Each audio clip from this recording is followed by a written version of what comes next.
할렐루야. 하나님의 은혜가 오늘 또 3부 예배에 참여한 여러분들 머리 위에 또 기도 제목 위에 넘쳐날 수 있기를 바랍니다.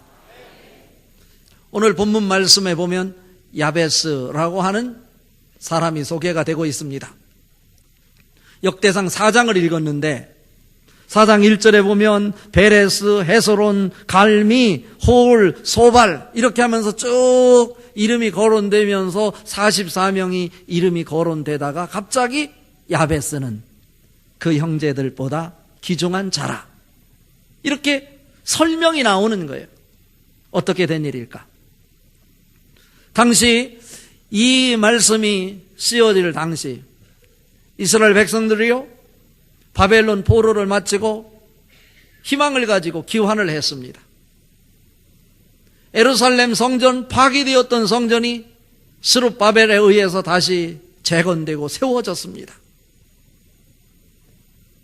바벨론 포로 70년 동안 비참한 인생을 살았던 이스라엘 백성들이 왜 우리가 나라를 잃고 이 이국 땅에 와서 신앙의 자유를 잃은 채 예배도 드릴 수 없고 찬양도 마음 놓고 할 수 없는 이 상황 속에서 고통과 신음을 해야만 되는가? 자기들의 인생을 되돌아다 보다가 발견한 한 가지 사실은 우리가 이런 비참한 상황에 놓인 것은 다른 데 있는 것이 아니라 하나님의 말씀을 버렸기 때문이다. 이 사실을 발견하고 우리에게 다시 기회가 주어진다면 이제부터는 하나님 말씀을 붙잡고 하나님을 바라보고 살아가겠습니다. 이런 결단을 했던 것입니다.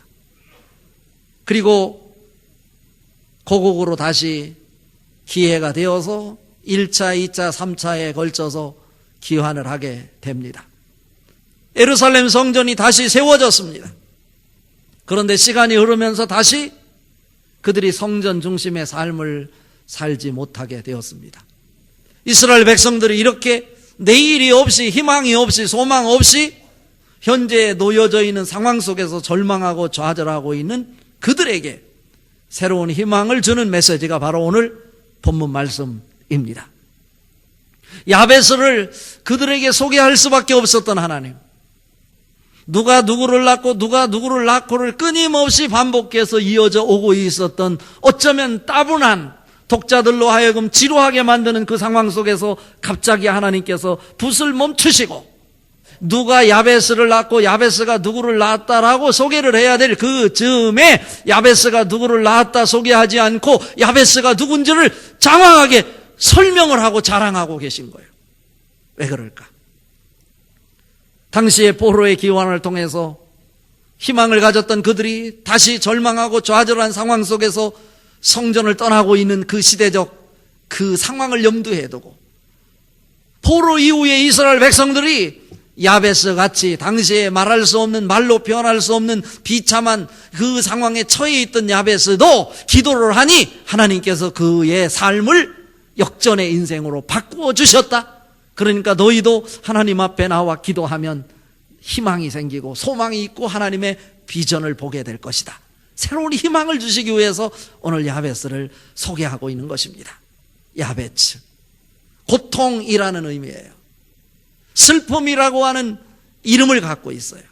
이것은 가문의 몰락을 지칭할 때 쓰는 용어로 사무엘상 4장 19절에서는 이야기하고 있습니다. 인류 역사 가운데 위대한 자들은 한결같이요 환경과 고난을 믿음으로 극복했다라고 하는 특징을 가지고 있어요. 또 한 가지의 특징은 자기의 어려운 이 삶의 환경과 역경을 기도로 이겼다라고 하는 것입니다. 기도와 믿음입니다.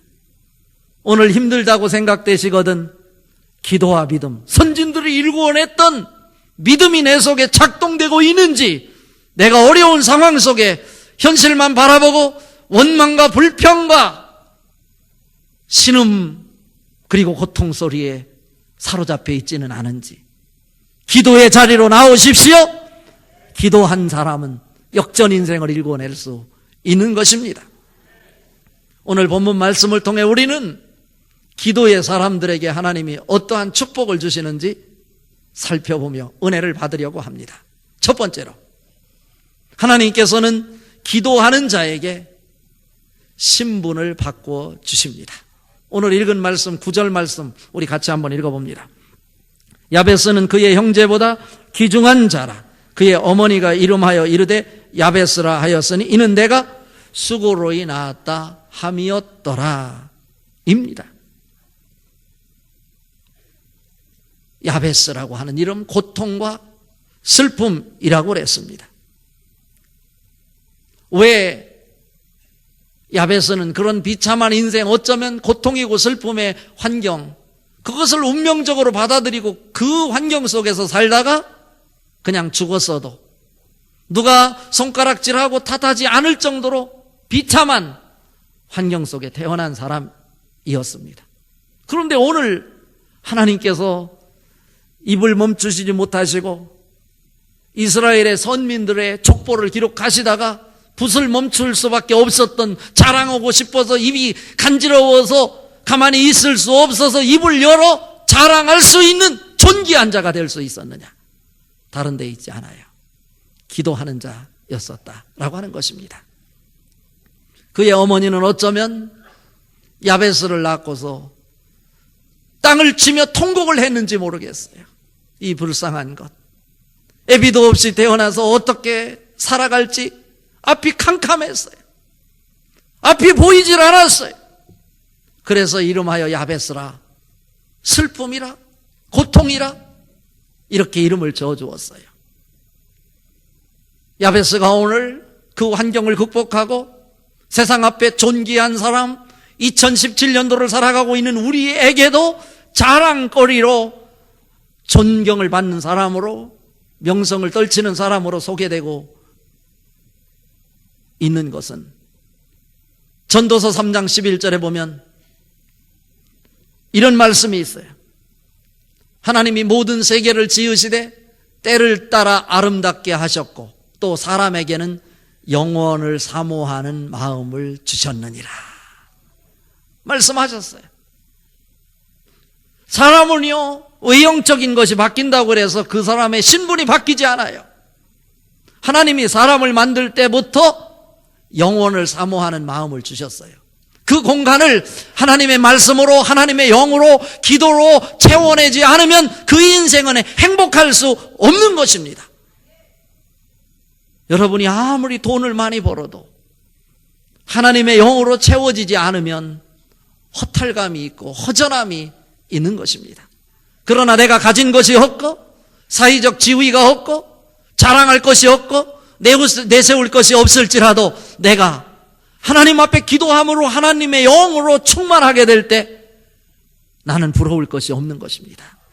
뿌듯한 것입니다. 당당한 것입니다. 자긍심이 생기는 것입니다. 사명을 붙잡고 내가 하늘의 뜻을 가슴에 품고 내 인생을 바칠 수 있는 것입니다.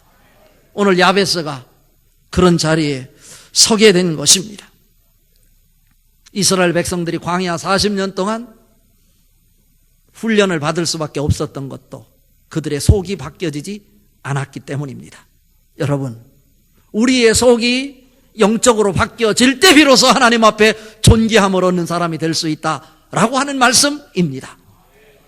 외형적인 것을 무시하라는 말씀 아닙니다. 외형도 외모도 중요하지만 더 중요한 것은 우리의 속에 하나님의 영으로 채워질 때 우리의 신분이 바뀌어질 수 있다고 저는 말씀드리고 싶은 것입니다. 고린도후서 4장 18절에 말하잖아요. 우리가 주목하는 것은 보이는 것이 아니요 보이지 않는 것이니 보이는 것은 잠깐이요 보이지 않는 것은 영원함이로다. 고린도후서 4장 16절에 말합니다. 그러므로 우리가 낙심하지 아니하노니 겉사람은 후패하나 우리의 속은 날로 새롭도다. 우리의 속이 뭐예요? 우리의 영적인 상태를 얘기하는 거예요. 외형적인 것은 시간이 지나면 연대기적 시간 때문에 어쩔 수 없이 우리가 늙고 피부가 상하지만 우리의 속사람인 우리의 영혼은 청춘으로 젊음을 유지하는 것입니다. 그 축복이 여러분 넘쳐나기를 바랍니다. 우리의 속사람에게 관심을 갖는 것이 아주 중요한 거예요. 고린도후서 4장 7절에도 말합니다. 우리가 이 보배를 질그릇에 가졌으니 이는 능력이 심히 큰 것이 하나님에게 있고 우리에게 있지 않음을 알게 하려 하심이라 말씀하고 있습니다. 여러분 속에 세상의 것으로 채워내는 것이 아니라 하나님의 것으로 가득 채워낼 수 있기를 바랍니다. 그런데 하나님의 것으로 채우기 위해서는요, 내 것을 빼내지 않으면 채울 수 없어요. 그래서 십자가 사건이 우리에게 필요한 것입니다. 나의 세상적인 것, 육신적인 것 십자가에 못 박아 죽게 하고 내 속을 비우고 하나님의 것으로 채워낼 때 여러분은 영적인 사람으로 바뀌어질 것입니다. 내가 영적인 존재가 될 때 하나님 앞에서 우리의 신분이 바뀌어져 세상 사람들로부터 존경을 받는 존귀한 사람, 귀중한 사람이 되게 되는 것입니다. 존귀는 하나님이 주시는 것입니다. 성경을 보십시오. 다윗은 목동이었습니다. 그 형제들은요, 자기의 외모를 자랑하면서 그 집안에서 귀족처럼 대접을 받으며 살았습니다. 그런데 막내였던 이 다윗은 외형적으로 내세울 것이 없었습니다. 형들에게도 어쩌면 인정을 받지 못했는지 모르겠습니다. 그래서 그는 늘 들판에서 양을 치는 목동이었습니다. 이스라엘의 왕을 선별하기 위해서 그의 형제들을 부를 때도 그의 아버지 이새는 다윗을 거기에 포함시키지 않았습니다. 이러한 상황 속에서 다윗이 붙잡을 수 있었던 것은 뭐예요? 자기가 형제들과 경쟁해서 이길 수 없는 것을 너무나 잘 알았어요. 그러나 그가 한 가지 놓지 않았던 것은 기도의 줄이었습니다. 자기가 목동에 있을 때도 기도를 했어. 여호와는 나의 목자시니 내가 부족함이 없으리로다. 시편 23편 1절 말씀 아닙니까? 자기가 목동으로 있을 때도 여호와는 목자가 되었고 왕이 되었을 때도 그는 목자가 이 하나님이라고 고백을 했던 것입니다. 이건 기도하는 사람이 고백하는 고백인 것입니다. 그럴 때 이 다윗은 하나님이 자기를 향해 그려준 영적 비전을 붙잡고 하나님의 비전을 따라 살아간 사람이에요. 그러기에 하나님은 다윗을 향해서 내 마음에 합한 사람이다 라고 이름을 붙여주었어요. 그 축복이 여러분에게도 붙여질 수 있기를 바랍니다. 이건 기도의 사람으로 하나님을 목자로 모시고 그분 앞에 그분 없이는 내 인생에 의미가 없다고 기도로 살아가는 사람에게 붙여지는 축복일 것입니다. 다윗이 그런 사람이었어요. 기도하는 사람에게 하나님은 들어서 사람들로 하여금 빛나게 만들고 존경을 받게 하고 귀중한 자로 축복해 주시는 하나님이십니다. 그 축복이 여러분들에게 넘쳐나기를 바랍니다.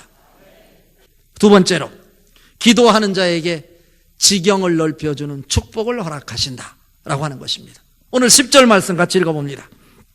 야베스가 이스라엘 하나님께 하리어 이르되 주께서 내게 복을 주시려거든 나의 지역을 넓히시고 주의 손으로 나를 도우사 나로 환난을 벗어나 내게 근심이 없게 하옵소서 하였더니 하나님이 그가 구하는 것을 허락하셨더라입니다.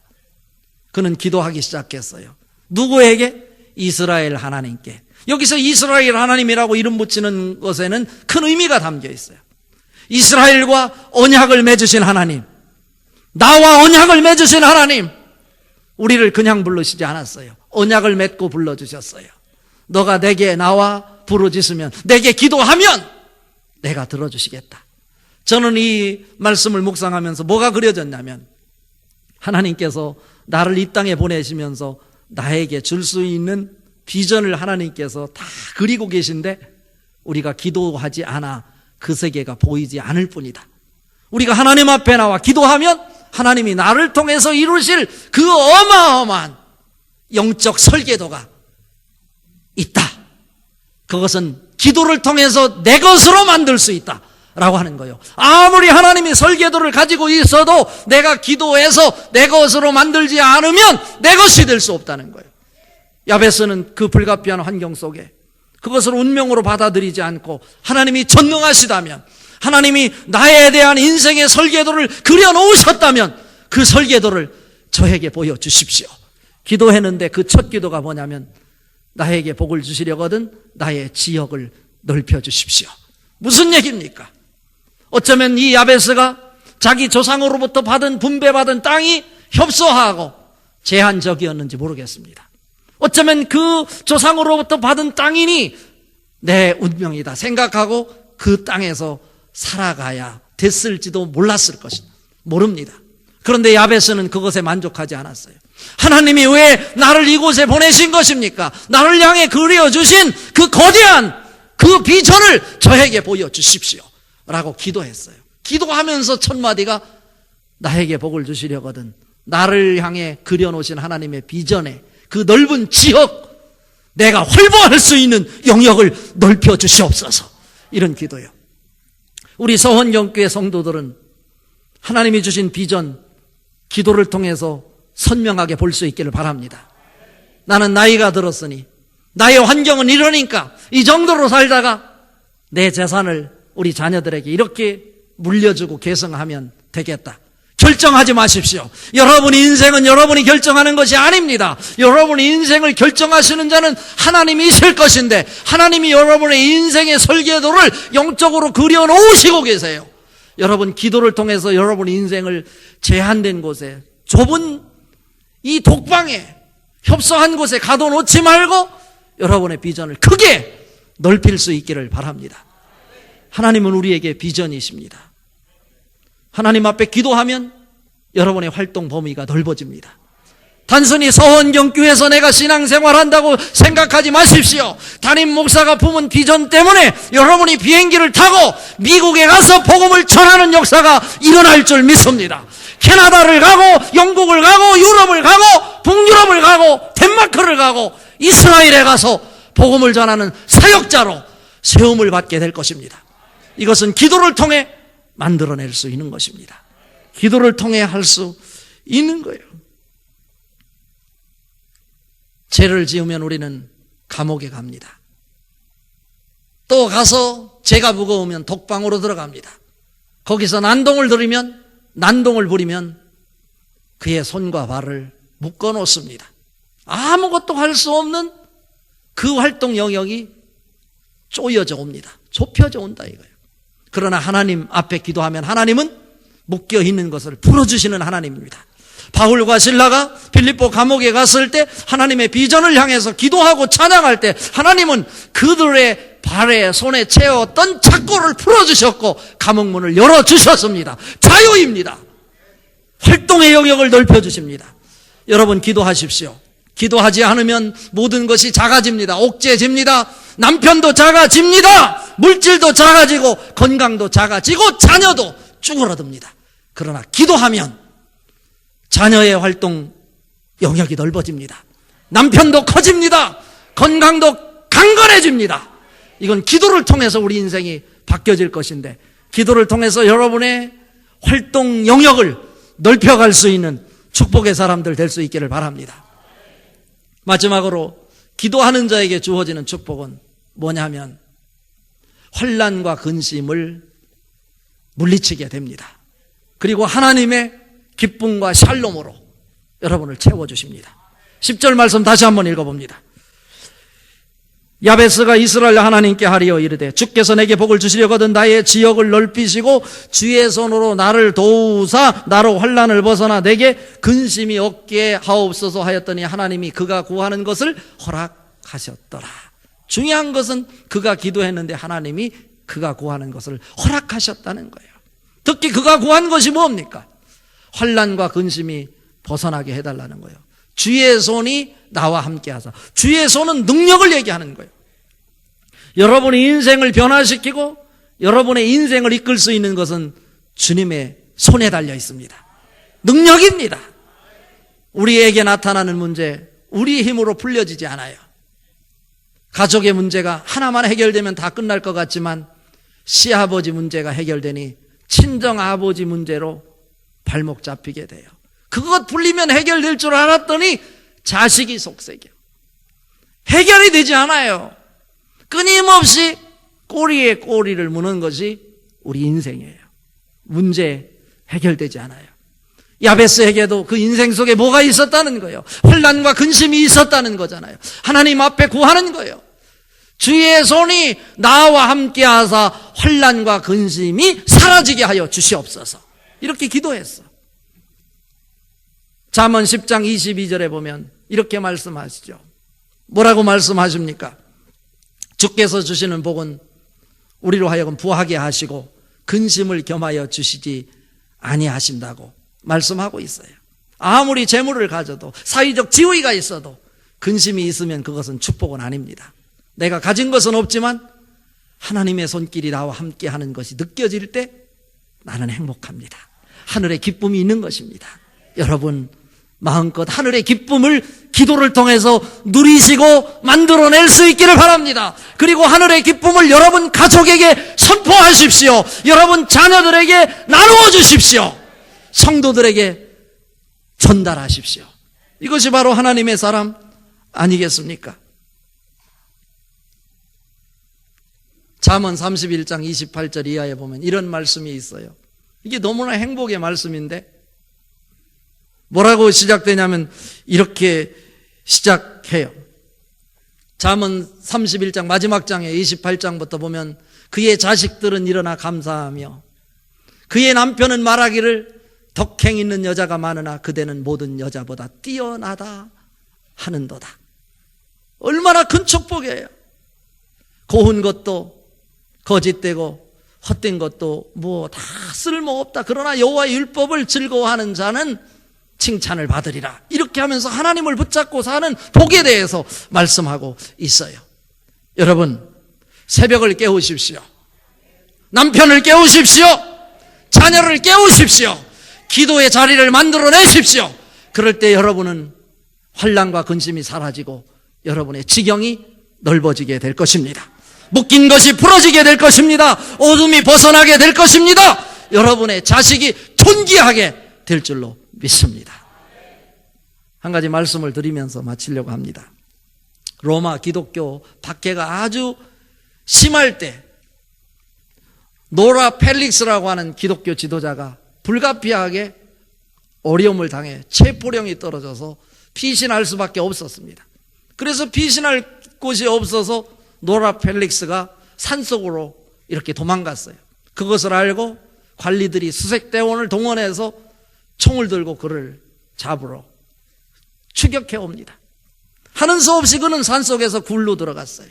이제 나는 체포되어 이렇게 죽는구나 하면서 하나님 앞에 마지막으로 기도를 올립니다. 내 생명을 하나님 손에 부탁합니다 라고 기도를 했어요. 드디어 그 관리들과 수색대원들이 총을 들고 칼을 들고 그 동굴 앞바까지 와서 수색을 합니다. 이제 나는 끝이다. 눈을 감았어요.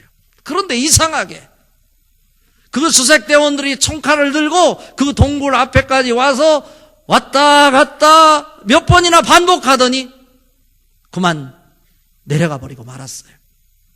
너무나 이상해서 그 나와서 그 주변을 살펴보니 자기가 기도하는 동안 몇 마리의 거미가 그 동굴 입구를 거미줄을 막 치기 시작한 거예요.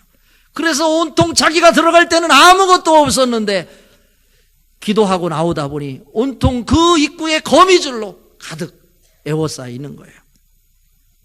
이 노라 펠릭스가 이 상황을 보고 남긴 유명한 명제가 있어요. 그것은 뭐냐면 하나님이 함께 하지 않으시면 돌벽과 쇠문도 거미줄처럼 약하나 하나님이 함께 하시면 거미줄도 철문보다 강하다라고 하는 거예요. 거미줄이 쳐 있는 것을 보고 이곳에는 아무도 들어가지 않았다 판단하고 그곳은 신경도 쓰지 않고 그들이 포기하고 내려가게 됐다라고 하는 것입니다. 여러분 인생에 역전 인생을 꿈꾸시길 바랍니다. 그것은 기도를 통해서 만들어질 것입니다. 오늘 또 기도의 자리에서 기도함으로 여러분 인생에 새로운 하나님의 비전을 일구어낼 수 있는 축복의 사람 될 수 있기를 주님의 이름으로 축복합니다.